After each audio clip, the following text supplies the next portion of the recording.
আসসালামু আলাইকুম সুপ্রিয় দর্শক, আপনাদের ভালোবাসায় আসলাম এক সুন্দরী আপুর কাছে। আমরা শুনবো তার জীবন কাহিনী। আসসালামু আলাইকুম। ওয়ালাইকুম আসসালাম। আপু কেমন আছেন?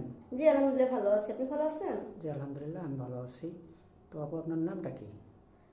ভাইয়া আমার নাম মিথিলা, আমি রংপুর থেকে আসছি। আমি আগেও আপনাদের কাছে আসছি, এ নিয়ে আমার থার্ড টাইম। তো অনেকের সাথে কথা হয়েছে। তো আমার এর আগে বলা হয়েছিল যে আমার হাজব্যান্ড মৃত, আমি আমার মায়ের সাথে থাকি। তো অনেকে হয়তো জানেন না, তাই আমি নতুন করে আবার বলে দিচ্ছি। আমার বয়স 22 বছর। আমি বর্তমানে সিঙ্গেল লাইফ চালাচ্ছি। তো আমার জন্য একজন ভালো পাত্রের দরকার। আসলে আমার জীবনে অল্প দিনেই আমার কপাল হয়তো পুরা, কপালে সুখ লেখে নাই। আমার বিয়ের 1 বছরের মাথায় আমার হাজব্যান্ড একটা রোড অ্যাক্সিডেন্টে মারা যায়। তো আর কি আমি আমার মাকে নিয়ে আমার ছোট্ট একটা সংসার, মানে আমি সেলাই মেশিনের কাজ করি ঘরে বসি। তো ওটা দিয়ে আমার যা ইনকাম হয় আমি ওটা নিয়ে আম্মুকে নিয়ে থাকি। বাট ইদারে আমার আম্মু অনেক অসুস্থ থাকায় তার খরচ আমার খরচ দুজনের খরচ বহন করতে খুব কষ্ট হয়ে যাচ্ছে। তো আমি তারপরে অনেক কষ্টে চলতেছি। আর আমাদের দেশে বলতে পারবেন যে তাহলে আপু বারবার অনলাইনে আসতেছেন, এই আপনি কি আপনার এলাকায় বিয়ে করতে পারেন না? ভাই পারি, বিয়ে করতে পারি না সেটা না, কিন্তু দেখা যায় যে ভালো ছেলেরা ভাই আমাদের মতো গরিব মানুষ নিতে চায় না, অসহায় মানে হয়ে যাওয়া হয়। তাদের রংপুরের একটা বাসা চলতেছে, অনেক টাকা যৌতুক দেওয়া লাগে।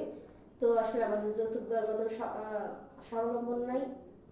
আমি চাচ্ছি যে এখন ওই অনলাইনের মাধ্যমে অনেক ভালো ব্যক্তি আছে, সৎ ব্যক্তি আছে, যারা মানে অসহায় গরিব মানুষ এটা দেখে না, দেখে একজন ভালো মানুষ, ভালো মন। তো আমার তো আর কি বাচ্চা নেই, বয়সও বেশি না, 22 বছর প্লাস, মানে 22 চলতেছে। যদি আসলে সত্যি একজন মনের ভালো মানুষ চাই যে আমাকে বিয়ে করে তার উপযুক্ত সহধর্মিণী হিসাবে রাখবে। যেহেতু আমার হাজবেন্ড আমাকে ছেড়ে উপরে আল্লাহর কাছে চলে গেছে, তো আমি চাই এমন একটা জীবনসঙ্গী পেতে জানি সে আমাকে কখনো না ছাড়ে, যতদিন আমাকে আল্লাহ তাআলা উপরে তার কাছে না নিয়ে যায়। এখন আসলে কি বলবো, জীবন তো দুঃখের। আপনাদের কাছে বারবারই ফিরে আসি একদম ভালো জীবনসঙ্গীর জন্য। জি জি।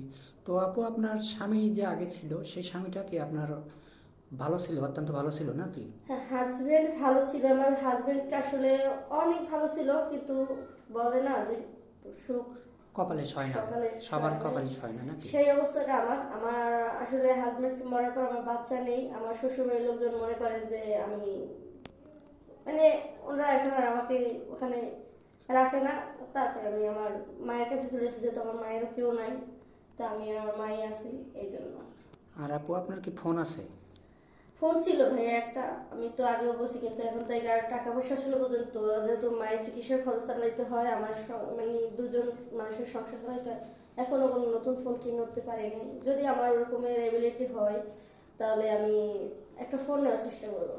ও আচ্ছা, আমাদের নাম্বার দেওয়া থাকবে, মানে চ্যানেল কর্তৃপক্ষের নাম্বার দেওয়া থাকবে। কেউ অযথা ভিডিও কল দেবেন না। ভালো থাকবেন, সুস্থ থাকবেন, এই বলে শেষ করছি। আল্লাহ।